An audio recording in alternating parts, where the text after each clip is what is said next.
ఈ దినము కాకాని స్వస్తిశాల దినమయ్యున్నది.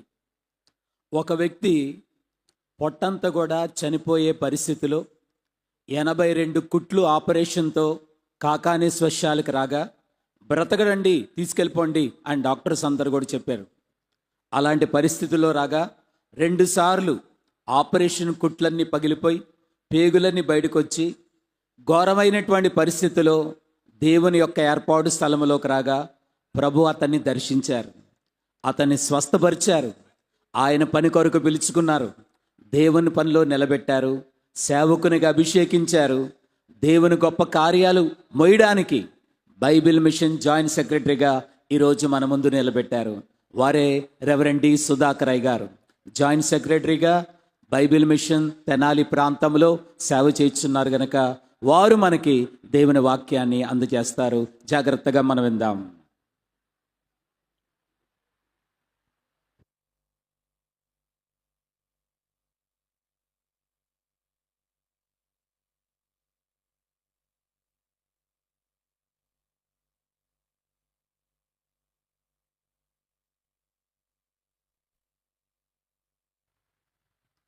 హలో, పరిశుద్ధ గ్రంథములో నుండి దేవుని వాక్యం చదువుకుందాం. 87వ మహోత్సవముల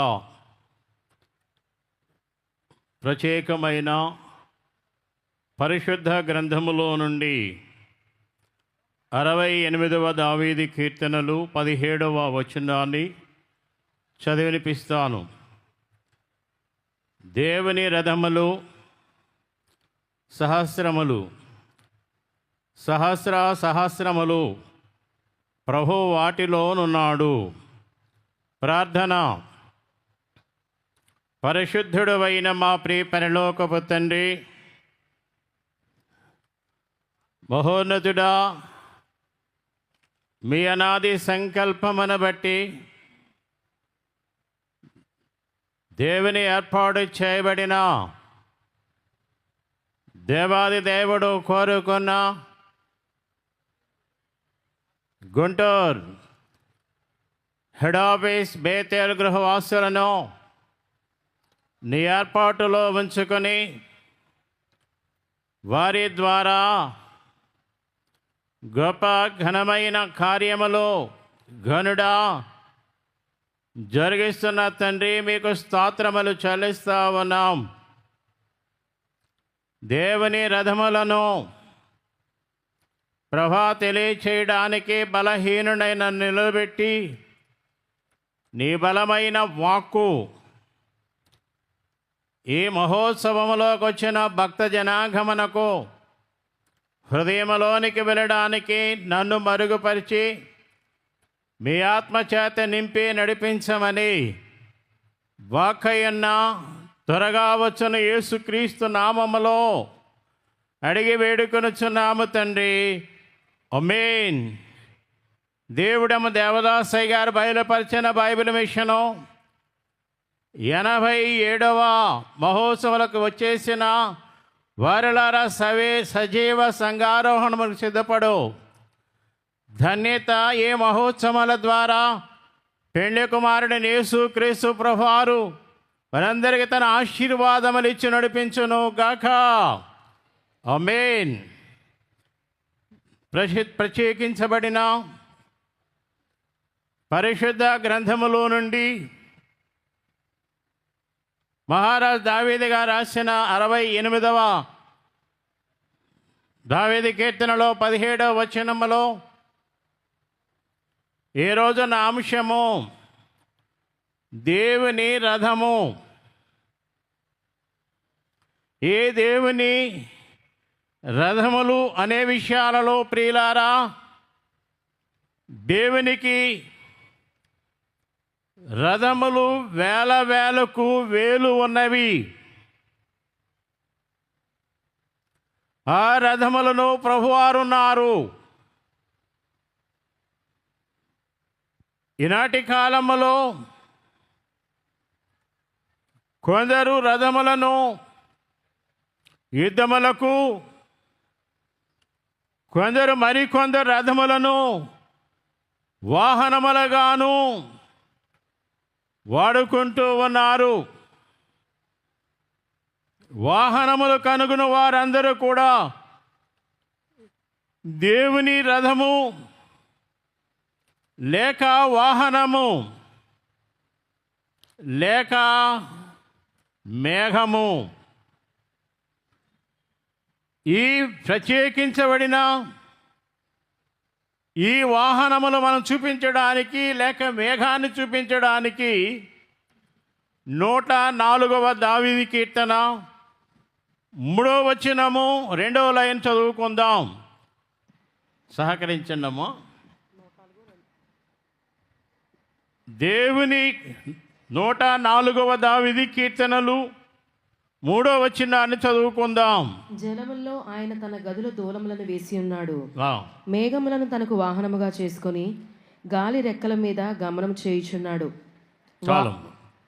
ఇక్కడ వాహనము దేవుని రథము లేక వాహనము లేక మేఘము. కాబట్టి దేవుని రథముల గూర్చి క్లుప్తముగా మీకు తెలియచేయాలని ఆశపడుతూ ఉన్నాను. ఇందులో 7 భాగములు మనకు కనబడుతూ ఉన్నాయి. ఒకటి దేవుని రథము, రెండవది పెండ్లి కుమారుని రథము, రెండవది పెండ్లి కుమారుని రథము, మూడవది పెండ్లి కుమార్తె రథము, నాలుగవది అగ్ని రథము, ఐదవది ఫరో రథము, ఆరవది యుద్ధ రథము, ఏడవది బైబిల్ మిషన్ అనే రథం. ఈ 7 రథములను క్లుప్తముగా దేవుని తన ఆత్మచేత నడిపింపబడి వచ్చిన భక్త జనమునకు అందించాలని ఆశపడుతూ ఉన్నాను. ఈ వాక్య గ్రంథములో మనం చూసినట్లయితే మొదటి మాట దేవుని రథము అపోస్తుల కార్యములు 1వ అధ్యాయము 9-11 వచనం వరకు మనం చదువుకుందాం. మొదటగా 9వ వచనాన్ని చదువుకుందాం. ఈ మాటలు చెప్పి వారు చూచుచుండగా ఆయన ఆరోహణమాయెను. అప్పుడు వారి కనులకు కనబడకుండా ఒక మేఘము ఆయనను కొనిపోయెను. ఆయన వెళ్ళుచుండగా వారు ఆకాశము వైపు తేరి చూచుచుండిరి. ఇదిగో తెల్లని వస్త్రములు ధరించుకొనిన 2 మనుషులు వారి యొద్ద నిలిచి, గలిలయ మనుషులారా, మీరెందుకు నిలిచి ఆకాశం వైపు చూచుచున్నారు? మీ యొద్ద నుండి పరలోకమునకు చేర్చుకొనబడిన ఈ యేసే ఏ రీతిగా పరలోకమునకు వెళ్ళుట మీరు చూచితిరో ఆ రీతిగానే ఆయన తిరిగి వచ్చునని వారితో చెప్పిరి. చాలండి. మొదటి దేవుని రథము అపోస్తల కార్యములు 1వ అధ్యాయం 9వ వచనములో వారి కన్నులకు కనబడకుండా ఒక మేఘము ఆయనను అనగా యేసుక్రీస్తు ప్రభువారిని తీసుకుని వెళ్ళెను. అనగా యేసుక్రీస్తు ప్రభువారు పునరుద్ధానము తరువాత 40 దినములకు ఆయన తన శిష్యులైన వారిని చూచుచుండగా ఒక ఒలీవల కొండ మీద నుండి ఆరోహణమాయెను అనే అదే వచనములో క్రింద మనం చూస్తూ ఉన్నాము. యేసుక్రీస్తు ప్రభువారు ఆరోహణము కొరకు దేవుడు తండ్రి తన కుమారుని కొరకు ప్రత్యేకముగా తన రథములలో ఒక రథమును తన కుమారునికి పంపించడం అనేది జరిగింది, అనగా మేఘం.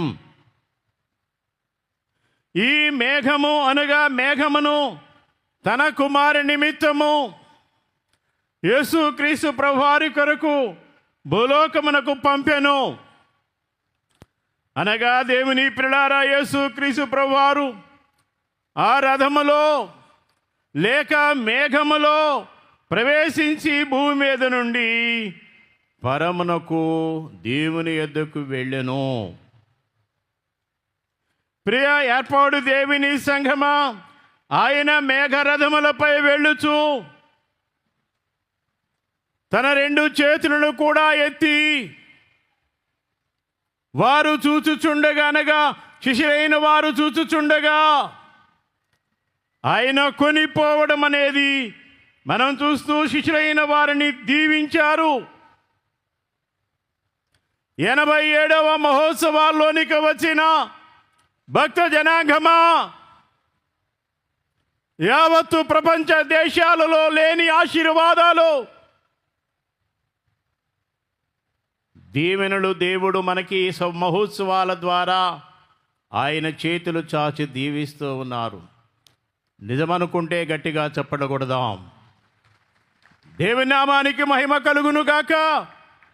ఈనాడు అనేకులైన వారు ఆ సమయాలలో యేసుక్రీస్తు ప్రభువారు పరలోకము నుండి 2 మనుషులు వచ్చి ఏ రీతిగా ప్రభువారిని, అనగా మేఘముల మీద ప్రభువారును కొనిపోయినో, ఆ మేఘము లో అనే మొదటి అపోస్తుల కార్యములు 1వ అధ్యాయం 11వ వచనములో మీరు మరలా ఆయనకు తీసుకుని వచ్చునని చెప్పబడుచున్న వాగ్దానము లేక వాక్యము. ఈనాటి కాలములో ప్రభు మరలా వచ్చునని ఆ 2 శిష్యులై మనుషులు చెప్పిన మాట విని ప్రభువారు, మీరు నా యందు ఉండునట్లు మరలా వచ్చి నేను మిమ్మల్ని తీసుకుని వెళ్ళేదును. పరిశుద్ధ యోహాను గారు రాసిన సువార్త 14వ అధ్యాయము 3వ వచనములో మనం చూస్తూ ఉన్నాము. నేను వెళ్ళి మీకు స్థలము సిద్ధపరిచిన ఎడల నేనుండు స్థలములో మీరును ఉండులాగున మరలా వచ్చి నా యొద్ద నుండుటకు మిమ్మల్ని తీసుకొని పోవుదును. చాలమ్మ, మరలా వస్తాను. పెళ్లి కుమారుని యేసుక్రీస్తు ప్రభువారు వచ్చి సిద్ధపడిన పెళ్లి కుమార్తె తీసుకుని వెళ్ళడానికైనా వాడే వాహనము మేఘము. అనగా వాక్యమును జ్ఞాపకం చేసుకుని ప్రభు తమ కొరకు మరలా వచ్చునని రమ్ము లేక నమ్మిన వారందరూ కూడా ఆనందించెను. దేవుని పిల్లలారా, ఆనందం అనేది బైబిల్ గ్రంథములో మనం చూస్తున్నాం. డాక్టర్ లోకా గారు రాసిన సువార్త 24వ అధ్యాయము 52వ వచనములో వారు ఆయన వస్తారని తెలియజేస్తున్నప్పుడు ఎంత ఆనందించారో దేవుని వాక్యములో మనం చూస్తాం. వారు ఆయనకు నమస్కారం చేసి, చూడండి, ఆయనకు నమస్కారం చేసి మహా ఆనందముతో యెరూషలేమునకు తిరిగి వెళ్ళి ఎడతెగక దేవాలయములో ఉండి దేవుని స్తోత్రము చేయుచుండిరి. చాలమ్మా, 87వ మహోత్సవాలకు వచ్చిన వారందరికీ ఏముంది? ఆనందమా, మహానందమా? చెప్పాలందరూ. ఏ ఆనందం? సంవత్సరం ఎప్పుడు వస్తా, తారీఖులు ఎప్పుడు వస్తాయా, ఎప్పుడు ఆనందించాలా, ఎప్పుడు పరిగెత్తాలా, ఎప్పుడు ఆయన చూడాలా, ఇదే ఆనందం. గనుక ఆ మేఘమును చూచి మేఘనాథుడైన యేసుక్రీస్తు ప్రభువారు రాకడ గురించి విన్న శిష్యులైన వారు మహా ఆనందముతో ఏం చేశారండి? దేవుని పిల్లలారా నింపబడ్డారు. హృదయం నిండా నింపబడ్డారు.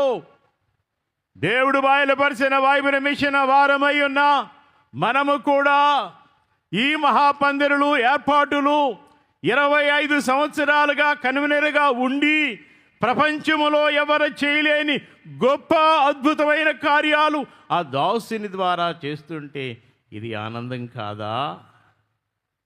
ఇది మహానందం కాదా? ఇది హృదయం నింపబడడం లేదా అని నమ్మడానికి, ఆనందించడానికి గొప్ప సూచన. ఆయన రాకడ నివసించిన శిష్యులు ఎక్కడికి వెళ్ళారంటే దేవాలయంలోనికి వెళ్ళారు. వాళ్ళు ఎక్కడెక్కడ తిరగలా, దేవాలయములో మానక కూడుకొనుచు దేవునిని మనఃపూర్వకముగా దేవుని నామములో స్తుతించారు. ఆనందించిన వారు ఆలయానికి వెళ్ళారు, అనుదినము కూడుకున్నారు. ఆ అనుకును చూస్తూ చూస్తూ ఏం చేశారు చెప్పండి? ఆయనను స్తుతించారు. స్తుతి వలన ఎంత స్థితి మారింది. ఒకసారి గట్టిగా చప్పట్లు కొడదాం. ఈ స్థుతి రావడానికి మన స్థితి మారాలి. అపోస్తుల కార్యములు 24వ అధ్యాయము 53వ వచనములోను, లోకాసు వార్త 24వ అధ్యాయము 53వ వచనములోను, అపోస్తుల కార్యములు 2వ అధ్యాయము 46వ వచనములోను ఇలాగూ రాయబడి ఉంది. అనగా ముందుకెళ్ళిపోతా ఉన్నాను. ప్రభువు వాహనము లేక దేవుని రథమయ్యున్నా ఆ మేఘము మరలా వచ్చును. గనుక ప్రభు యొక్క మేఘ రాకడ కొరకు మనందరం ఏం చేయాలంటే ఎదురు చూడాలి. ఎదురు చూచున్న వారమైన మనము దేవాలయములోనికి వెళ్ళాలి. రెండవదిగా సమాజముగా లేక సంఘముగా తోడుకొనుట దేవుని పిల్లలారా మానరాదు, తప్పక వెళ్ళాలి. అందుకనే పౌలు గారు చాలా చక్కగా అపోస్తలుడైన పౌలు గారు హెబ్రీ రాసిన పత్రిక 10వ అధ్యాయము 24వ వచనములో తెలియచేస్తున్న మాట, కొందరు మానుకొనుచున్నట్టుగా సమాజముగా కూడుట మానక ఒకరినొకడు హెచ్చరించుచు ఆ దినము సమీపించుట మీరు చూచిన కొలది మరీ ఎక్కువగా అలాగు చేయుచు ప్రేమ చూపుటకును సత్కార్యములు చేయుటకును ఒకరినొకడు పురికొల్పవలనని ఆలోచింతము. చాలు. దేవుని పిల్లలారా ఒకరినొకరు ఏం చేసుకోవాలంట?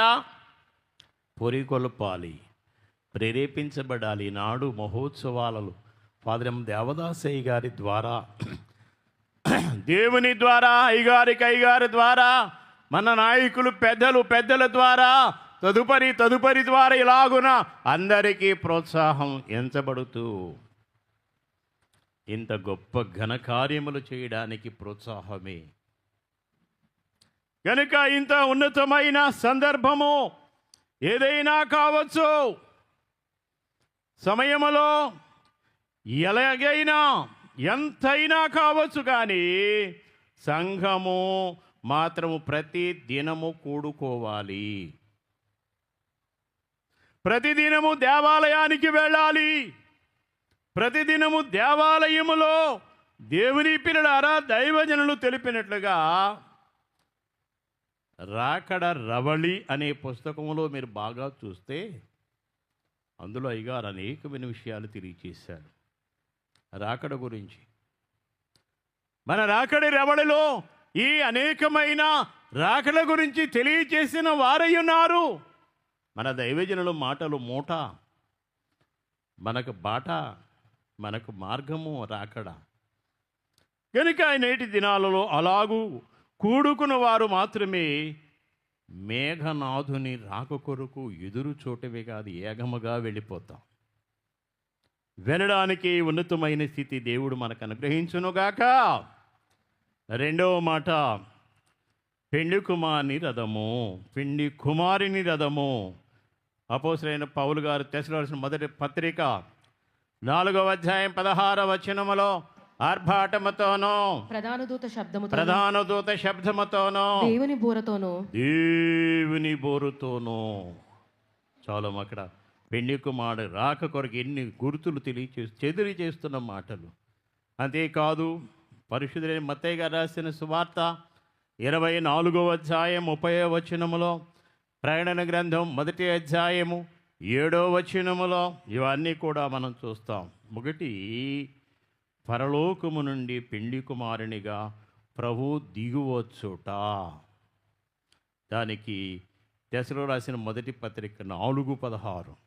2, మేఘవాహనమైన రథం పైన వచ్చును. మత్తయి సువార్త 24వ అధ్యాయం 30వ వచనములో, ప్రకటన గ్రంథం 1:7వ వచనములో ఆయన స్థితి మనం చూస్తాం. పెండి కుమారుని యేసుక్రీస్తు ప్రభు యొక్క అంతఃపురమైన పరలోకపు నూతన యెరూషలేము నుండి ప్రభు పెళ్లి కుమారుడుగా దిగివచ్చును. ఆయన దిగివస్తూ ఉన్న సమయంలో తన సంపూర్ణమైన మహిమ, యేసుక్రీస్తు ప్రభువు తన సంపూర్ణమైన మహిమ అంతేకాదు కానీ ప్రభావములతో ఆయన మధ్యాకాశంలోనికి వస్తారు. దేవుని పిల్లలారా, మేఘము మీద ప్రభువారు దిగివచ్చి ఎంత సంపూర్ణం అంటే మహిమ అందరికీ కనబడిద్దా? కొందరు కనపడిద్దా? కానీ ఏంటో ఈ మహిమ, ఏంటో ఈ శబ్దం, ఏంటో ఒక భక్తి పర్రాలు దైవజనుడు దేవదాసయ్య గారి దగ్గర ఉన్న పీజే గ్రేసమ్మ అమ్మగారు విజయవాడ, ఆ కాలంలో నేను అమ్మగారి దగ్గర పి భూషణవయ్య గారు అక్కడ ఉంచారు. మొట్టమొదటి 86వ సంవత్సరంలో సరోజనమ్మ అమ్మగారు కూడా, అరే అమ్మగారు ఎప్పుడు లేపితే అప్పుడు లేకు ప్రార్థన చేయం, ఏం చెప్తే చేయమన్నారు. ఒకరోజు బాగా అలిసిపోయి రాత్రిపూట ఎక్కడికో భూషణవయ్య గారు తీసుకెళ్ళి సభలకి తిరిగి వచ్చిన తర్వాత అమ్మగారు మంచం వేసుకున్నారు, నేను ఆ కింద సాపేసి కొనుక్కున్నాను.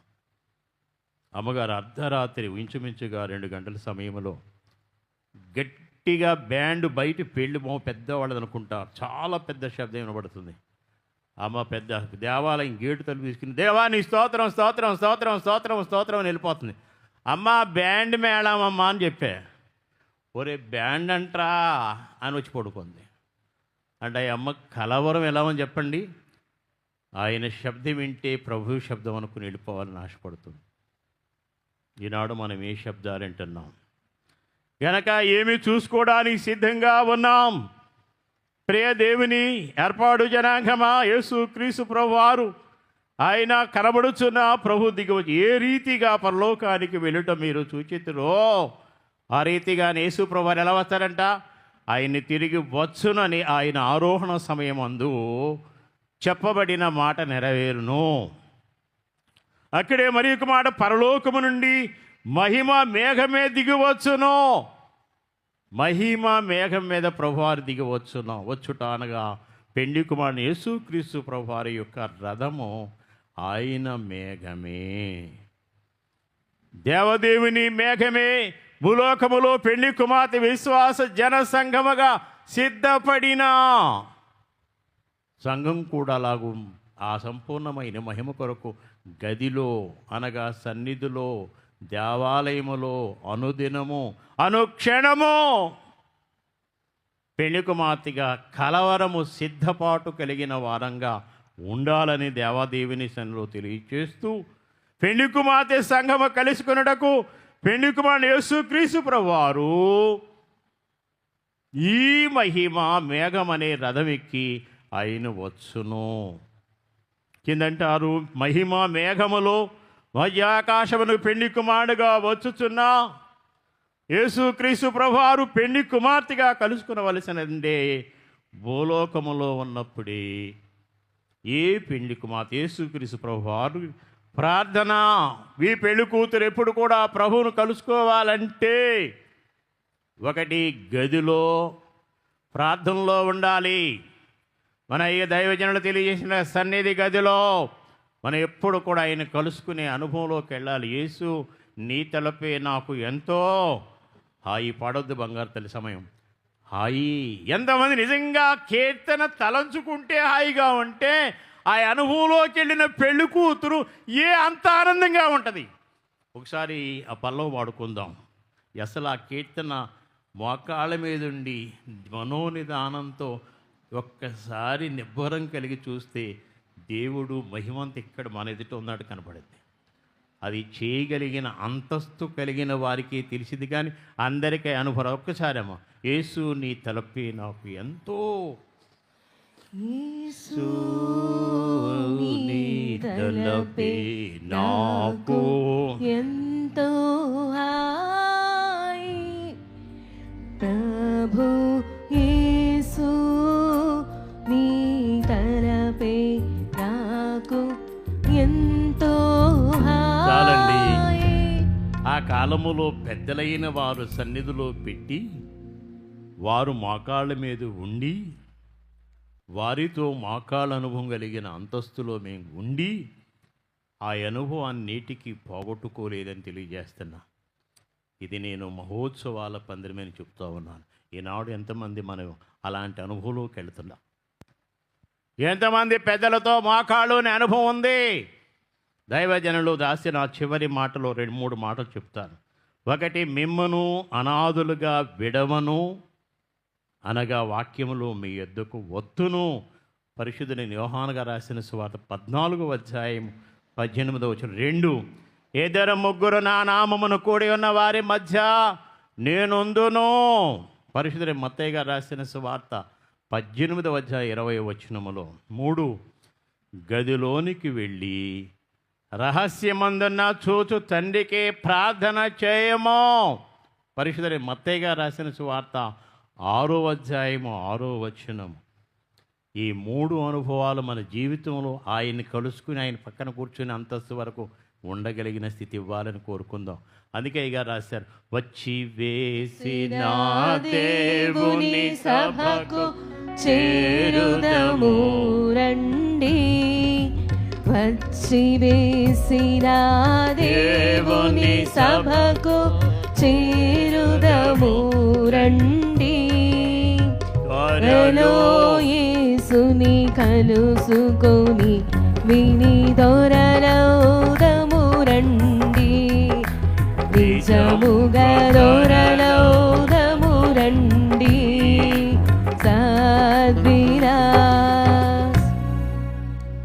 మన కీర్తన అనండి. ఎవరి కీర్తన ఇది? నా కీర్తన. ఎవరు పాడుకుంటే, ఎవరు త్వరలో యేసుని కలుసుకు విని దొరలవుదుమరండి. నాది, మంది. అయ్యారు పాటలన్నీ మనయే. ఈ అనుభవం మనకుందా? అందుకనే యేసు త్వరలో యేసుని కలుసుకుని విని దొరలవుదుమరండి. భూలోకములో ఎక్కడవుతామంటే గదిలో. భూలోకములో ఉండగా గదిలో కలుసుకుని విని దొరలవు. నీ వినే అనుభవం ఉందా? నీకు చూచే అనుభవం ఉందా? ఆ అనుభవంలోకి వస్తే నువ్వు దొరసానమైపోతావు, దొరలైపోతావు. కనుక ఈ భూలోకములో దేవుని పిల్లలారా సంఘముకు మాత్రమే మధ్యాకాశంలోనికి పెండి కుమారుడుగా వచ్చు ప్రభువును కలుసుకొనగలదు. ఈ అనుభవం ఉన్న సంఘానికి, ఈ అంతస్తున్న సంఘానికి, ఈ అనుభవంలోకి వచ్చిన సంఘానికి ఆ మధ్యాకాశంలోకి నా ప్రియునితో వెళ్ళిపోయాను. ఈ అనుభవం మనకు కలిగి ఉండాలి. 3వదిగా పెండి కుమార్తె రథము. చెప్పండి ఏంటండి? పెండి కుమార్తె రథము. తెస్సలో రాసిన అపోస్తలుడైన పౌలు గారు తెస్సలోనికి రాసిన మొదటి పత్రిక 4వ అధ్యాయం 17వ వచనం. 4:17 మనం చూస్తాం. ఆ మీదట సజీవులమై నిలిచి ఉండి మనము, చూడండి, ఆ మీదట సజీవులమై ఉండి నిలుచు మనము వారితో కూడా ఏకముగా ప్రభువును ఎదుర్కొనుటకు. ఈ మాట మనకు కావాలి. ప్రభువును ఎదుర్కొనుటకు ఆకాశ మండలం మీద, మేఘముల మీద. ఎక్కడికండి చెప్పాలందరూ? ఎక్కడికండి ఉందయ్యా? ఉందా అనుభవం? మేఘములపై వరుడు క్రీస్తు అందరూ చేతులెత్తి పాడండి. మేఘములపై వరుడు క్రీస్తు వేగముగానే రాగానే, మేఘమీదికి వెళ్ళి నేను హల్లెలూయా పాడేదన్. మేఘమీదికి వెళ్ళి నేను హల్లెలూయా పాడేదన్. ఎవరు పాడతారంట? పెండి కుమార్తె తయారై అయిన తెడుతూ 2 పిల్లలుంటే ఒక పిల్లవాడిని తీసుకుని వెళుతూ ఉంటుంది తల్లి. ఓ పిల్లవాడు నువ్వు ఇంట్లో ఉండరా అంటాడు. ఆ వెళ్ళేవాడు అంటాడు ఒక ఇంటి దగ్గర ఉన్నాడు, టాటా బాయ్, నన్ను మమ్మీ తీసుకెళ్తుందిగా. సిద్ధపడిన వారు వెళ్ళిపోతామంటే మిగిలిపోయిన వారి సంగతి ఏంటో.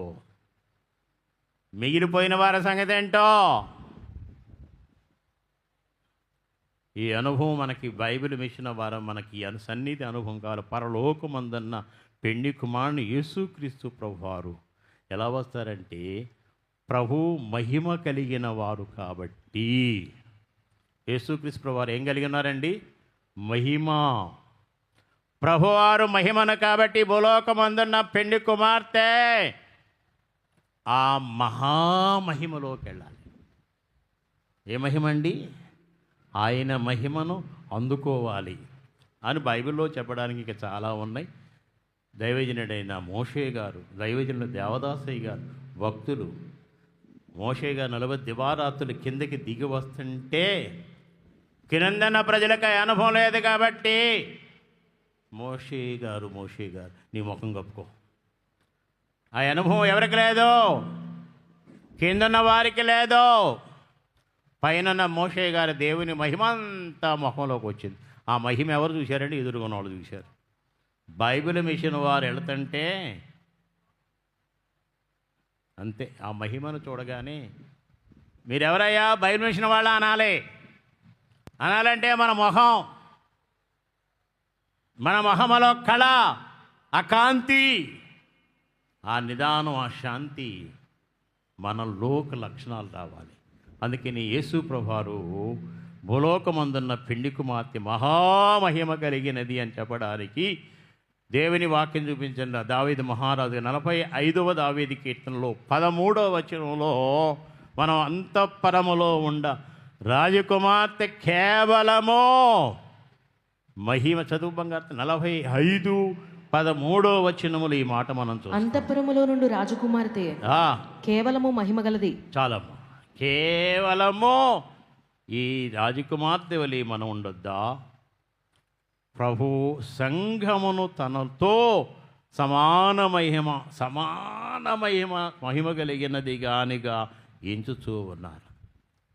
యేసుక్రీస్తు ప్రభువారే ఉండు రాజకుమార్తె విషయంలో తనతో నాతో సమానంగా కూర్చో అని తీసుకెళ్ళాలంటే ఆ మహిమ ఎక్కడ సంపాదించుకోవాలి? మనందరం ఈ భూమలోకములో ఉండగా గదిలో మన ఈ దైవజనులకు అందరం కలిసి కృతజ్ఞత కలిగిన మన్నా చెప్పాలండి బాబు. బ్రతికినంత కాలం ఆయనకి నమస్కారం చేస్తూనే ఉండాలి.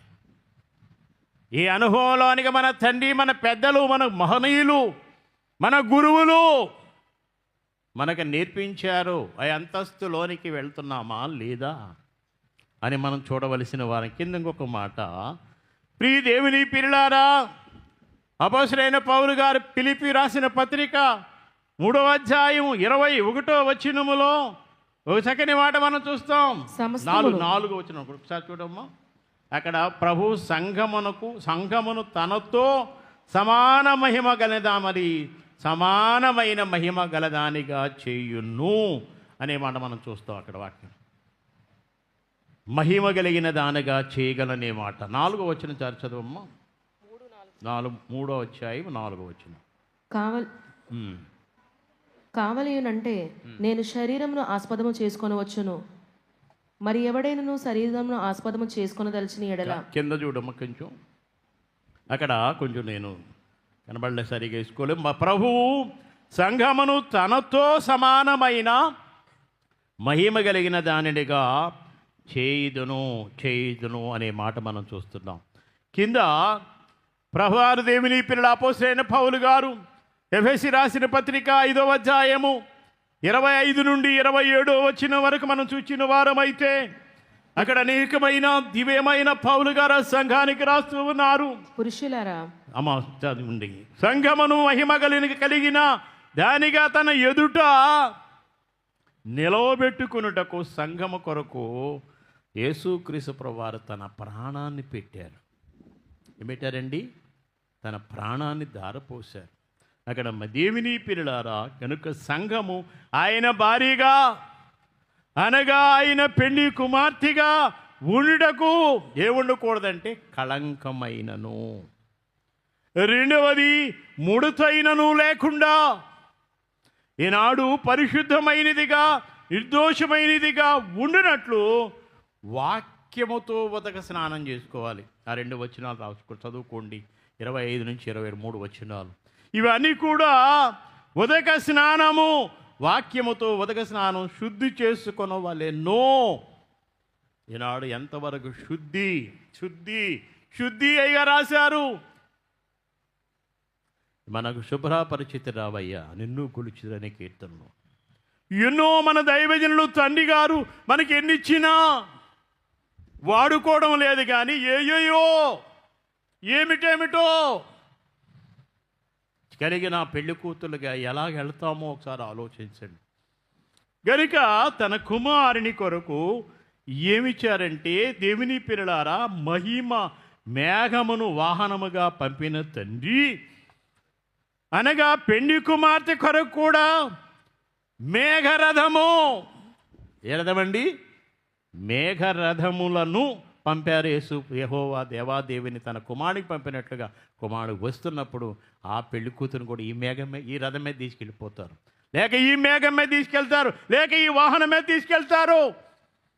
అనగా ఒక్కొక్క మేఘము, ఒక్కొక్క రథము, ఒక్కొక్క విశ్వాసి కొరకు ఒక్కొక్క మేఘము అనడానికి కాదు. కానీ ఆయన మేఘం వచ్చి అందరూ కూడా ఏమైపోతారంట? కొనిపోబడుదురు, తీసుకుని పోబడుదురు. అనేకమైన అంశాలు మనం చూస్తూ ఉన్నాము. ప్రియ దేవుని పిల్లలారా, ప్రభు మేఘములు పెండి కుమార్తె మేఘమేకమై ఇద్దరు ఏకమై వెళ్ళిపోయినట్లుగా అయస్కాంతము ఇనుమును ఎలాగైతే ఆకర్షిస్తుందో భూమి సిద్ధపడిన పెళ్లి కుమార్తెను యేసుక్రీస్తు ప్రభువారు ఆయన వచ్చిన సిద్ధపడిన ఆ పెళ్లి కుమార్తె ఏమైందండి? మేఘం మీదకి ఎక్కి వెళ్ళిపోయే ఆకర్షణ. ఈ లోక ఆకర్షణలో ఒకవేళ ఎన్ని ఉన్నా, ఎన్ని కనబడుతున్నా అవి రాకూడదు. నీ తలంపు, నీ చూపు, నీ బ్రతుకు పెళ్లి కుమార్తెగా ఆయన వైపు చూడవలసిన వారమై ఉండాలి. ఒక్కొక్కసారి అవన్నీ పాతయన్నీ డాక్టర్ సెల్వరాజయ్య గారు, మా ఆత్మీయ తండ్రి భూషణమయ్య గారు తెచ్చారే, ఏడుండు, నువ్వు చచ్చినా బతికిన ఇక్కడ ఉందా చెప్పారుగా వైస్ ప్రెసిడెంట్ అయ్య గారు. నేను బతికింది తోటలో, చచ్చే వరకు తోటే, ఇంకంతకన్నా నేను ఇంకేం చెప్పలేను. ఎవరేమనుకున్నా ఆ దీవెన నాకుంది, ఆ ఆశీర్వాదం నాకుంది, నేను అనుభవిస్తూ ఉన్నాను. ఆ అనుభవం నడుస్తూ ఉన్నాను. నడిపించడానికే మార్గాన్ని అనేక 36 మందిని తీసుకొచ్చి తోటకి అప్పగించాను.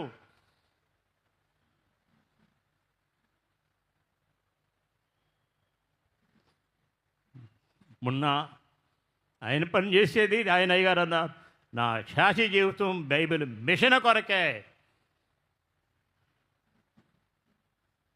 ఎందరూ ఎన్ని అనుకున్నా మనం ఎదుట మన చేతిలో పరిశుద్ధ గ్రంథం ఉంది. నేను చచ్చిపోయినాడిని, బ్రతికాను. ఎన్ని హేళాకోళం మాటలో, ఎందరు ఎన్ని రకాలో, ఎన్ని హింసించినా ఆయన ఉన్నారు. నాకు అదే వేదన. నేను ఆయన చూడాలి, నేను వెళ్ళాలి, అదే నా తల పట్టుదల. అయ్యా రాశారుగా పట్టుపాట్లో, ఎవరు కావాలి, నాకు ఏం కావాలని పాడుకుంటారో చాలామంది. నాకు అక్కర్లా, దేవుని సన్నిధిలో మనం ఏం కావాలి. చివరగా ఇక్కడ అయస్కాంతం ఎలాగైతే ఇనుమును ఆకర్షించినట్లుగా ప్రభు మధ్యాకాశంలోనికి పెండి కుమార్తె ఆకర్షించునుగాక. 4వదిగా మనం చూసినట్లయితే రాజుల 2వ గ్రంథం 2వ అధ్యాయము 11, 12 వచనములో మనం చూసినట్లయితే అగ్నిరథము. చెప్పండి, మొదటి రథం ఏంటండి? దేవుని రథము. 2వది పెండి కుమారుని రథము. 3వది పెండి కుమార్తె రథము. 4వది అగ్ని రథము. అనగా రాజు 2వ గ్రంథము 2వ అధ్యాయము 11, 12 వచనాల్లో చూద్దాం. వారు ఇంకా వెళ్ళుచుండగా వారు ఇంకా వెళ్ళుచు మాట్లాడుచుండగా ఇదిగో అగ్నిరథమును అగ్ని గుర్రములను కనబడి వీరిద్దరిని వేరు చేసెను. వీరిద్దరిని కూడా ఇదిగో అగ్ని రథములను అగ్ని గుర్రములను కనబడి వీరిద్దరిని ఏం చేసిందంట? వేరు చేసెను. అగ్ని ఎవరు? అగ్ని అంటే దహించక దేవాది దేవుడే వాళ్ళని వేరు చేసింది కూడా. నేను దహించే అగ్నిని అన్న వాక్యంలో మనం చూస్తాం. ప్రియ దేవుని పిల్లలారా, అప్పుడు ఏలియా గారు సుడిగాలి చేత ఆకాశమునకు ఆరోహణమాయెను. దేవుని వాక్యం మనం చూస్తాం. ప్రవక్త అయిన ఏలియా గారు అగ్ని గుర్రములు కలిగిన అగ్ని రథమెక్కి, ఏమెక్కండి? అగ్ని రథమెక్కి సజీవముగా పరలోకమునకు ఆరోహణమాయెను. మర్చిపోవద్దు ఈ మాట. అగ్నిలో వెళ్ళిపోయిన వాళ్ళు ఏమైపోవాలి? కాలిపోవాలి. కానీ కాలిపోయారా? సజీవముగా ఆయన ఆరోహణమై పరలోకానికి వెళ్ళెను. గనుక దేవుని సన్నిధిలో ఆ రీతిగానే అగ్ని వంటి పెండ్లి కుమార్తెకి శ్రమలు వస్తాయి. అగ్ని లాంటి దేవుని పిల్లలారా, అనేకమైన శ్రమలు వచ్చినా సహించాలి పెళ్లి కూతురు. అనగా జయించిన వధువు తయారవుతున్న సంఘం రేపు మహిమ మేఘములోనికి ప్రభువుతో కొనిపోవునుగాక. శ్రమలని శ్రమల వైపు చూడొద్దు. అందుకని అయ్యగారు కూడా రాశారు, శ్రమలోపకారం శ్రమలే, ఆత్మకు శృంగారం శ్రమల వల్లనే సకల స్వనీతి. ఎంత అయ్యా రాసిన ప్రతి మాట, ప్రతి పాట మనకి సిద్ధపాటు కొరకే, మహిమలోనికి వెళ్ళడానికి కొరకు. ప్రవక్త అయిన ఏలియా గారు వాహనము ఏది చెప్పండి అందరూ? అగ్నిరథము. చెప్పండి ఏంటండి? అగ్నిరథము. అగ్ని వంటి శ్రమలు వలన సంఘమునకు ఏమొస్తుంది? అగ్ని లాంటి శ్రమలు వచ్చినా ఎందుకు వస్తాయండి సంఘానికి? మహిమతో వెళ్ళడానికి కొరకే, మహిమ మేఘములోని కొనిపోబడడానికే. పేతురు రాసిన మొదటి పత్రికలో 4వ అధ్యాయము 12వ వచనం 13వ వచనములో మనం చూచిన వారమైతే అక్కడ రాస్తూ ఉన్నారు. మొదటి పేతురు రాసిన పత్రిక 4వ అధ్యాయం 12వ వచనం 13వ వచనం. ప్రియులారా, మిమ్మును శోధించుటకు మీకు కలుగుచున్న అగ్ని వంటి మహాశ్రమను గూర్చి, చూడండి, అగ్ని వంటి మహా శ్రమను గూర్చి మీకేదో ఒక వింత సంభవించినట్లు ఆశ్చర్యపడకుడి. చాలు, ఇంకా చదువుకున్నానా? ఇంకొక మాట, రోమాపత్రిక, రోమి రాసిన పత్రిక అపోస్తలుడైన పౌలు గారు ఈ సంఘానికి రాస్తూ ఉన్నారు. రోమాపత్రిక 8వ అధ్యాయం 18వ వచనములో, మన ఎడల ప్రత్యక్షము కాబోవు మహిమ ఎదుట. చూడండి, శ్రమల ఎడల అంటారు. నేను మనము మహిమ పొందాలి అంటే ఈ అనుభవంలో మన సంఘం రావాల్సిందే. అందుకొరకు మరి ఒక వాగ్దానములో పరిశుద్ధ యోహాను గారు రాసిన సువార్త 16వ అధ్యాయం 33వ వచనములోను, ప్రకటన గ్రంథం 2వ అధ్యాయం 10వ వచనములోను, లోకములో సంఘమునకు శ్రమ కలిగినను అయినను ధైర్యము తెచ్చుకొనుడి. అయినను ఏం తెచ్చుకోవాలండి? ధైర్యము తెచ్చుకో. ఏం తెచ్చుకోవాలండి? నిజంగా పెళ్లి కూతురు ఎప్పటికి ఎన్ని వచ్చినా ఎన్నన్నా ఎన్ని కొట్టియాలే, నా పెళ్లి కొడుకు నన్ను తీసుకెళ్తాడని ధైర్యం బోగా నుండోము ఓ విశ్వాసి, ధైర్యంబుగా నుండుము, ధైర్యంబుగా నుండుము ఓ విశ్వాసి, ధైర్యంబుగా నుండుము. చాలము. ప్రియ దేవుని సంఘమా, పౌలుగా రాస్తూ ఫిలిప్పీ సంఘానికి 1వ అధ్యాయం 30వ వచనములో అంటూ ఉన్న మాట చాలా చక్కని మాట. దేవునిని విశ్వసించడం మాత్రమే కాదు, ఆయన కొరకు శ్రమ పడవలనని పౌలు గారి మాట చెప్తూ ఉన్నారు. కేవలం దేవుని విశ్వసించడం మాత్రమే కాదు, ఆ వాక్యములో కనబడుతున్నమాట. ఆయన కొరకు మనం ఏం పడాలంట? శ్రమ పడవలనని పౌలు గారు నొక్కాలి. క్రీస్తునందు విశ్వాసం ఉంచుట మాత్రమే కాక ఆయన పక్షమున శ్రమ పడుటయు, ఆయన పక్షముగా శ్రమ పడుటయో ఆయన పక్షమున మీకు అనుగ్రహింపబడెను. చాలా మా దేవుని పిల్లలారా, ఆయన పక్షంగా కూడా మనం శ్రమపడ. దైవజనులు తండ్రి దేవదాసయ్య గారు పడిన శ్రమ ఎంత అంటే, పెద్దలైన వారు చెప్పగా విన్న మాట అయ్యగా రాత్రంతా బేతేల గృహములో చాలా ఆయాసంతో బాధపడుతూ వేదన చెందుచు పడి ఉంటే తెల్లవారుజాము 4కి 5కే అయ్యగారికి ఉన్న ఆయాసం తగ్గిపోయి అప్పుడు రాశారని మరి మనోవిచారము కూడదు నీకు మహిమ తలంపులని కీర్తన పాడితే ఎన్ని చరణాలండి? ఎన్ని చరణాలండి? అయ్యో మాట్లాడలే అయ్యగారు. 136 చరణాలు. ప్రపంచంలో ఏ పుస్తకంలో ఉండే ఎన్ని చరణాలు ఎక్కడా ఉండవు. శ్రమలో, వేదనలో, ఇబ్బందిలో నా దైవ జనులు ప్రతిదీ కూడా శ్రమ అనుభవించిన తర్వాత రాశారు. అబ్బాయ్, నేను ఎందుకంటే ఆ కాలంలో పెద్దలైన వారి బ్యాగులు పట్టుకుని తెల్లవాళ్ళు వాళ్ళ కాళ్ళు బిసికి తలంటి తెల్లవార్లు పండుకుంటావా అబ్బాయి? పండుకో అబ్బాయి. లేదులే గారు, ఏం ఇది అని కొంచెం అడిగేవాళ్ళం. అడిగితే వాళ్ళ అనుభవాలు చెప్పేవారు. కర్ణాటక వెళ్ళినప్పుడు మొట్టమొదట ఒక టవల్ తీసుకుని తెల్లవారులో ఇద్దరైగా అలాగే ఇసురుతూనే కూర్చున్నాం. తెల్లవారు కరెంట్ రాలా. ఎందుకు చెప్తున్నానంటే ఈ మాట, వాళ్ళతో నడిచిన శ్రమ అనుభవాలే నేటికి హృదయంలో ముద్రవేయబడ్డాయి. ప్రియదేవుని పిల్లలారా, నేటి దినాలలో శ్రమలు లేకపోతే ఏమి లేదని రాశారు అయ్యగారు. స్వర్గము లేదో. ఏమండి అయ్యగారు రాసిన కీర్తన లేదా మాట? శ్రమలు లేకపోతే ఏమి లేదు మనకి, స్వర్గమే లేదు. దైవజనులు చెప్పిన మాట. అందుకని మరి ఒక్కసారి గుర్తు చేసి ముందుకెందుకు వెళ్ళిపోతాను.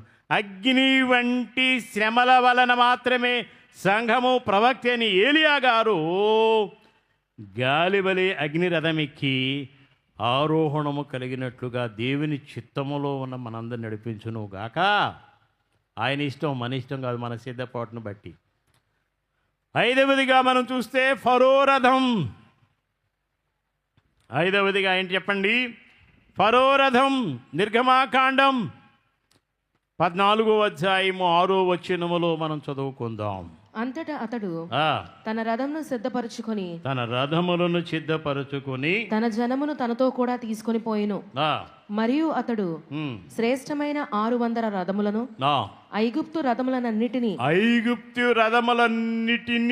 వాటిలో ప్రతి దాని మీద అధిపతులను తోడుకొని పోయెను. వీళ్ళందరూ ఏమయ్యారో తిరిగి వచ్చారా? ఎవరి కోసం వెళ్ళారు వీళ్ళంతా? ఏర్పాటు ఇశ్రాయేలు జనాంగం పారిపోతున్నారు కనుక వారిని తీసుకొద్దామని శ్రేష్టమైన రథాలు, శ్రేష్టమైన వారిని ఎక్కించుకుని వెళ్ళారు. వాళ్ళు ఎర్ర సముద్రం దాటారు, వీళ్ళు ఎర్ర సముద్రం మధ్యలో ఉన్నారు. ఇక కనబడ్డారా? ఆ వాక్యము దేవుని పిల్లలారా, ఫరో అనే విషయాలు మళ్ళీ రాజుల మొదటి గ్రంథం 10వ అధ్యాయం 28, 29వ వచనములోను, రెండవ దినవృత్తాంతాలు 1వ అధ్యాయం 17వ వచనములో దేవుని పిల్లలారా ఫరో గురించి రాయబడిన ప్రియులా దేవుని పిల్లలారా, ఫరో యొక్క రహస్యములతో నిన్ను పోల్చేదను అని పరమగీతార్థము 1వ అధ్యాయం 9వ వచనములో మనకు కనబడుతుంది మాట. వాక్యములో ఫరో అనగా సూర్యుడిని అర్థం. ఫరో అనగా సూర్యుడని అర్థం. అనగా భూప్రపంచమును ఫరో అనే సూర్యుడు పాలించువాడు. దేవుని సన్నిధిలో అని అర్థంగా కనబడుతున్న ఆ కాల ప్రపంచమునకు ఫరో చక్రవర్తి. ఆ సమయంలో ఫరో చక్రవర్తి. ఫరో రథములు ఎలాంటివంటే అతి శ్రేష్టమైనవి. దేవుని పిల్లల రథాలు చాలా శ్రేష్టమైనవి. వాటి కట్టిన గుర్రాలు లేక అశ్వములు దేవుని పిల్లలారా ఎలాంటివంటే అందమైనవి. అశ్వములు అందమైనవి, 2 సురుకైనవి, మరియు 3వది బలమైనవి. అంతటి శ్రేష్టమైనవి, సురుకైనవి, బలమైనవి. అందుచేతనే రాజైన సొలొమోను గారు కూడా, దేవుని పిల్లలారా మరియు ఇతర రాజులైన వారు కూడా ఐగుప్తు దేశానికి వెళ్ళి ఆ ఫరో సిద్ధం చేయించిన అశ్వములు లేక గుర్రాలను కొనుక్కొచ్చుకునేవారట. తెచ్చుకునేవారట వాడుకోవడానికి. ఎంత ఉన్నతమైన స్థితి. గనుక ఈనాటి కాలంలో ఫరో రథముల యొక్క అశ్వముల శ్రేష్టతను ఎరిగినవాడు గనుకనే రాజైన సొలొమోను గారు పరమగీతములో పెండి కుమార్తెని ఫరో రథాశ్యములతో పోల్చారు. ఆయన అనుభవం, దైవ ధ్యానము, జ్ఞానము కలిగిన వారు. ఎంత పోల్చారంటే పెండి కుమార్తె అన్ని విషయములలో ఫరో యొక్క రథాశ్యముల వలె చురుకుగా ఉండవలెను. ఈనాడు బైబిల్ మిషన్ చరితపడుతున్న పెండి కుమార్తె చురుకైన వారుగా ఉండాలి, బలమైన వారుగా ఉండాలి, శక్తి కలిగిన వారుగా ఉండాలి. అంటే దైవ సన్నిధి, దైవ ఏర్పాటే, చురుకుగా నుండుట గొప్ప గొప్ప భాగ్యము. సామెతల గ్రంథం 12వ అధ్యాయము 17వ వచనాన్ని చదువుకుందాం. దేవుని పిల్లలారా, దేవుని వాక్యం ఒకసారి చదువుకుందాం. సామెతల గ్రంథం 12వ అధ్యాయములో 27వ వచనాన్ని ఒక్కసారి చదవండినానా. సోమరి వేటాడినను పట్టుకొనడు, చురుకుగా నుండుట గొప్ప భాగ్యము. నీతి మార్గమునందు జీవము కలదు, దాని త్రోవలో మరణమే లేదు.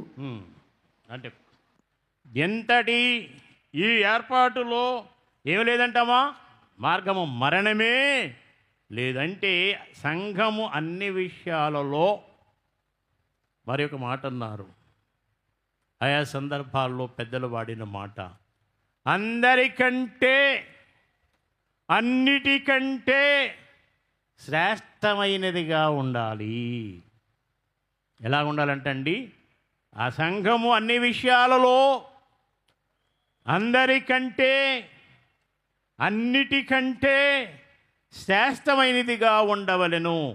16వ దావీదు కీర్తన 3వ వచనములో ఒకసారి గట్టిగా చదువుదాం. మత్తయి సువార్త 6వ అధ్యాయం 26వ వచనం చదువుకుందాం. నేను ఇలాగందును, భూమి మీదనున్న భక్తులే శ్రేష్ఠులు. చూడండి, భూమి మీద ఉన్న భక్తులే శ్రేష్ఠులు. ఎవరమ్మా? శ్రేష్ఠులు. ఈనాడు దేవుడు 87వ మహోత్సవాలకు వచ్చిన భక్తులారా, సంఘ సభ్యులైన వారులారా, మనం శ్రేష్ఠులము, దేవునికి ఇష్టలము. ఎవరండి శ్రేష్ఠులము? రెండవది దేవునికి ఇష్టలము. రెండవదిగా 16 పరిశుద్ధ మత్తయి గారి వార్తలో 6వ అధ్యాయం 26వ వచనంలో ఒక చక్కని మాట ఉంది. ఆకాశ పక్షులను చూడుడి, అవి విత్తవు, కోయవు, కొట్లలో కూర్చుకొనవు, అయినను మీ పరలోకపు తండ్రి వాటిని పోషించుచున్నాడు. మీరు వాటికంటే బహుశ్రేష్ఠులు కారా? చూడండి, ఇందాక శ్రేష్ఠులు ఇప్పుడేమంటున్నారండి? బహుశ్రేష్ఠులు కారా? బహుగా మంచివారం, మంచి శ్రేష్ఠులం కామా? దేవుని పిల్లలారా, సంఘం ఎంతగా తయారవుతుంది. ఇది ఒక ప్రత్యేకించబడిన రథం. ఫరో రథాన్ని పోలుస్తూ జ్ఞానైన సొలొమోను పోల్చిన సంఘాన్ని పెళ్లి కూతురుగా ఈ శ్రేష్టమైన మహాశ్రేష్టమైన స్థితి. 6వదిగా యుద్ధ రథం. 6వదిగా అని చెప్పండి, యుద్ధ రథం. యోబు గ్రంథం 7వ అధ్యాయము 1వ వచనం. యోబు గ్రంథం 7వ అధ్యాయం 1వ వచనం. భూమి మీద నరుల కాలము యుద్ధకాలం కాదా? చూడండి, భూమి మీద నరుని ఏంటంటండి? నరుల కాలము యుద్ధం. చదువు మరొకసారి చదువు బంగారు తల్లి. భూమి మీద నరుల కాలము యుద్ధకాలము కాదా? యుద్ధము కాలము కాదా? వారి దినములు కూలివాని దినముల వంటివి కావా? కాలము. నాకు కావాల్సింది ఒక మాట, నరుని దినము యుద్ధ దినములు. యుద్ధమే. ఎవరితో యుద్ధం? లోకంతో, పాపంతో, అనేకులతో. దేవుని పిల్లలారా, యుద్ధం. యుద్ధాలు జయించాలంటే మనం ఎక్కడికి వెళ్ళాలంటే ఎక్కడికి వెళ్ళాలి? దైవా సన్నిధి. దేవుని అనుదినము దేవుని వాక్యం చదవాలి మన జీవితంలో. అందుకనే వాక్య గ్రంథములో మనం చూస్తున్నాం, గుర్రము యుద్ధము నెరిగి, చాలా జాగ్రత్తగా వినాలి ఈ మాట. గుర్రం రాజు పైన యుద్ధంలోకి వెళ్తూ ఉంటాడు, కానీ వెళ్ళవలసింది గుర్రం. యుద్ధంలోకి వెళ్ళాలని ఎరిగి, మరణమని తెలిసి, ముందు చంపేస్తారని తెలిసి అయినా భయపడుతుందా గుర్రం? చెప్పాలి, భయపడుతుందా? భయపడదు గుర్రం. దేవుని పిల్లలారా, యుద్ధము కాలు దువ్వుతూ ఉంది. కాలు దువ్వి ముందుకు పరిగెత్తుతూ ఉంటుంది. ఈనాడు మనం ఎలా ఉండాలి? యోబు గ్రంథం 39వ అధ్యాయము 22, 25 వచనం వరకు చదువుకోండి. నేను ముందుకు సాగి వెళుతున్నాను. భూమి మీద మన దినములు యుద్ధ దినములు లేక పోరాట దినములు. పోరాటాలు గుర్రములకు ప్రాణాపాయమని తెలిసిననో లేక ప్రాణహాని కలిగిననో యుద్ధమునందు సాగిపోవునే కానీ ఎప్పుడు వెనకంజి వెయ్యిద్దు గుర్రం. దేవుని పిల్లలారా, ఆ విధంగానే సంఘమునకు ఎట్టి క్లిష్టమైన, హానికరమైన, భయంకరమైన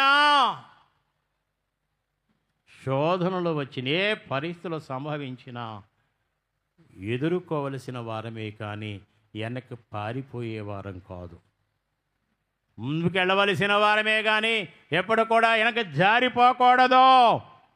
అందుకనే దేవుని పిల్లలారా, పరిస్థితిలో ఎదుర్కొనవలను, పోరాడవలను, సహించి జయించవలను అన్నారు. ఒకటి దేవుని ఎదుర్కోవాలి, రెండవది పోరాడాలి, మూడవది సహించి జయించాలి. అనగా అపోస్తలుడైన పౌలు గారు రాస్తూ ఉన్నారు. తిమోతి రాసిన మొదటి పత్రిక 6వ అధ్యాయం 12వ వచనములో, మంచి పోరాటం పోరాడుము. రెండో తిమోతి 2వ పత్రిక 4వ అధ్యాయం 7వ వచనములో, మంచి పోరాటం పోరాడి తిన్ని. ఇందాక పోరాడుము, రెండవది పోరాడి తిన్ని. మూడవదిగా దేవుని మనం పోరాడినది ఎవరితో కాదో, మనుషులతో కాదు కానీ అంధకార శక్తులతో, లోకముతో, పాపనాథులతో. అపోస్తలుడైన పౌలు గారు ఎఫెసీ రాసిన పత్రిక 6వ అధ్యాయం 12వ వచనము, దీని యుద్ధ రథమున కన్నా, మనం రాసుకోవచ్చు, చివరి మాట రాసుకోండి, యుద్ధ రథము కన్నా అశ్వముగా ఆ దేవుని పిల్లల అంధకార శక్తులతో, అపవాదులతో సంఘము పోరాడి గెలవాలి.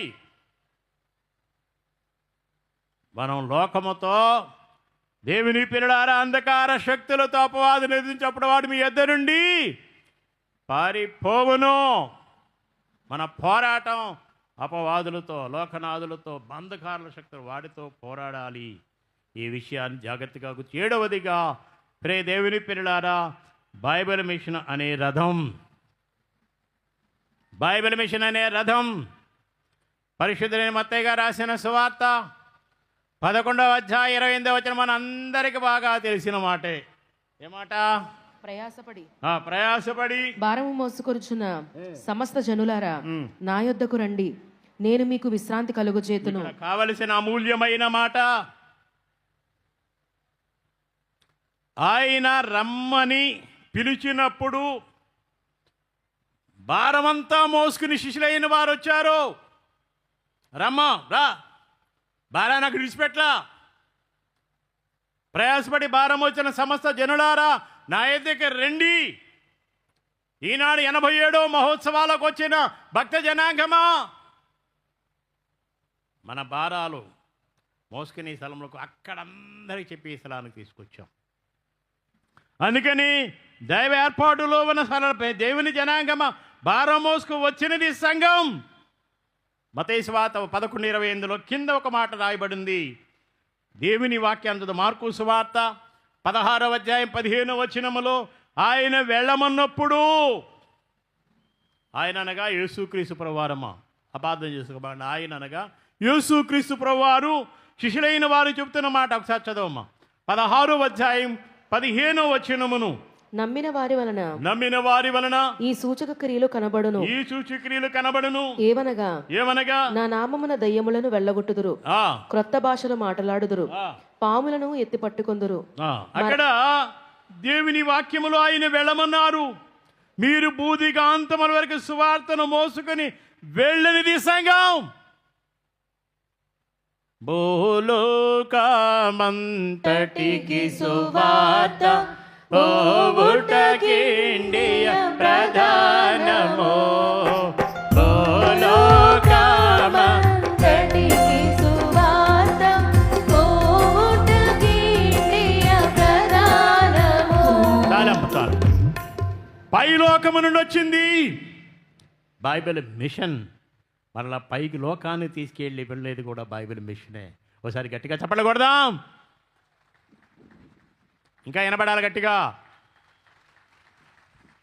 రే దేవుని సంగమా, ఈనాడు బైబిల్ మిషన్ అని రథం ఎందుకు చెప్పానంటే, ఈనాడు ఈ మహాపందిర చూడండి, ఈ మహా ఏర్పాట్లు చూడండి ఎలా కనబడుతూ ఉందో. రమణి అని మనం నాయకుడు ఒక్క మాట చెప్తే చాలు, దేశు ప్రభువారు చెప్పినట్టుగా మన బైబిల్ మిషన్ వారు ఎంతమంది వచ్చి పనిచేస్తున్నారు. వెళ్ళండి, దండోరాకి వెళ్ళండి అన్నారు, వెళ్ళాం. శిష్యులైన వారు వెళ్ళారు, బోధిగాంతలకు వాళ్ళు లోకాన్ని కదిలించారు. విద్యులైన పామరుడు కదిలిపోయిందంతే. 12 మంది శిష్యులు. బైబిల్ మిషన్ ఇన్ని వేల మంది ఉన్నాం, ఎంతవరకు కదిలించగలుగుతున్నాం ఆలోచించండి. ప్రియ దేవుని సంఘమా, రథం అనగా సంఘం అనగా దేవుని పిల్లలారా, అశ్వములు అనగా విశ్వాసులు. ఈనాడు ఫరో యొక్క రథాశ్యములు ఎంత శ్రేష్టమైనవో లోకములో ప్రియ దేవుని సంఘమా, క్రైస్తవ సంఘము అంత శ్రేష్టమైనది. ఈ క్రైస్తవ సంఘములో నుండి దేవుడు ఎన్నుకుని ఏర్పాటు చేసుకున్న బైబిల్ మిషన్ ఇంకా అతి శ్రేష్టమైనది. చెప్పండి అందరూ ఒకసారి గట్టిగా. లోకములో సంఘం ఎంత శ్రేష్టమైనది. సంఘముల బలమెంతో, సంఘముల బలమెంతో అనగా లోకమునకు సైతానుకు తెలీదు. మన బైబిల్ మిషన్ వారందరూ ఒక్కసారి మోకాళ్ళుని దేవా అంటే శ్రమలన్నీ మొక్కలైపోతాయి. కలిసే స్థితి దేవుడిచ్చును గాక. ఆమేన్. గనుక ప్రియ దేవుని సంఘమా, ఈనాడు దేవుని పిల్లలారా, తెలియచేయుటకు పాతాళ లోకము ద్వారములు దాని ఎదుట నిలబడ నేరవని వాక్యములో మనం చూస్తాం. మత్తయి సువార్త 16వ అధ్యాయం 18వ వచనములో ప్రభు పలికిన మాట. తదుపరి ఆయన రమ్మనగా వచ్చిన, ఆయన వెళ్ళుమనగా బూదిగంతమునకు వెళ్ళుట అనగా మార్కు సువార్త 16:15లో ఈ అనుభవమే కలిగి ఉండుట అనగా సంపూర్ణముగా దేవుని చిత్తము జరిగించుట అనే అనుభవం కలిగినదిగా దేవుడు దేవదాసయ్య గారు బయలుపరిచిన బైబిల్ మిషన్ వారికే ఈ అనుభవంలోనికి మనం వస్తున్నామా? దేవుని దివ్య వాక్యమునగా బైబిల్ మిషన్ మోసుకుని వెళ్ళు. దేవుని రథమే దేవుడు దేవదాసయ్య గారికి బయలుపరిచిన బైబిల్ మిషన్ వారికి గుంటూరు కేంద్రము. అలా ఒకసారి చెప్తున్నా, జాగ్రత్తగా వినండి. ప్రియ దేవుని పిల్లలారా, దేవుడు దేవదాసయ్య గారికి బయలుపరిచిన బైబిల్ మిషన్ దానికి ప్రపంచ దేశాల వారికి గుంటూరు కేంద్రం. ఈ మధ్యకాలంలో 7 సార్లు పుట్టకొక్కలాగా వచ్చినాయంట. ఆ పుట్టకొక్కలు కానీ ఒక రోజంతా సాయంకాలం దాకా ఉండక్కల్లా 9 నుంచి 10 గంటల వరకు ఉండారు, పుట్టకొక్కలు ఇచ్చిపోతాయి. ఎందుకు పనికిరావు. ఈ శ్రేష్టమైనది గుంటూరు గుండుకాయి. ఈనాడు గుంటూరు ఎంత అనుభవం అంటే బైబిల్ మిషన్ అనే ఈ దేవుని రథము తక్కిన అన్నిటికంటే అందరికంటే శ్రేష్టము. ఎందుకంటే ఇది శ్రేష్టమైనది. ఎవరు బయలుపరిచారు కాబట్టి చెప్పాలందరూ పైకి చూపించి, ఇది ఎక్కడి నుంచి వచ్చింది? బైబిల్ మిషన్ దేవుడిది. ఒకటి, ఈ 7 అంశాలు చెప్పి త్వరగా చెప్పి ముగిచేస్తాను. ప్రభువు యొక్క రాకడను విశ్వసించి, రాకడ కలవరంత కావాలి, కలవరం బైబిల్ మిషన్ అనే రాకడ కలవరంత మరణాత అనే కలిగి ఉండటను బట్టి, మరణాత అనే కలవరం బట్టి, 2 గదిలో సన్నిధిలో ప్రభువును కలుసుకొని ఆయన చూచి ఆయన స్వరం విని వెంటాడు ఆయనతో దేవుని పిల్లల ముచ్చటించుటను బట్టి. 3, అధమ యొక్క పాపమైన అంటనీయకుండా అంటూ అనుచు వాక్యములోనూ నిత్య శిలువ ధ్యానములలోనూ తన్ను తాను శుద్ధి చేసుకున్నను బట్టి. 4, అగ్ని వంటి శ్రమల వల్ల శుద్ధి సువర్ణముగా మార్చుటను బట్టి. 5వదిగా సద్భక్తి అంటే శ్రేష్టత కలిగి ఉంటున్నను బట్టి. 6, సైతాను ఎదిరింపులు అనే ఆయుధములతో అపవాదిని ఎదురుటను బట్టి. చివరగా ఆయన మీతో చెప్పినది చేయుడని మూల వాక్య అనుభవం కలిగి ఉండుటను బట్టి. ఈ 7 అనుభవాలు పెళ్లి కూతురుకుంటే ఆయన తీసుకెళ్ళిపోతారు. దీవెన ఆశీర్వాదములు దేవుడు మన తండ్రి మనకిచ్చారు.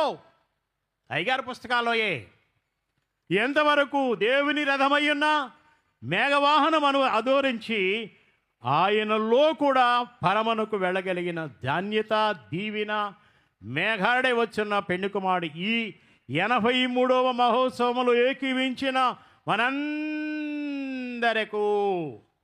దేవుడు అనుగ్రహించును గాక. ఆమేన్. పరిశుద్ధుడా నీ కొందనాలు.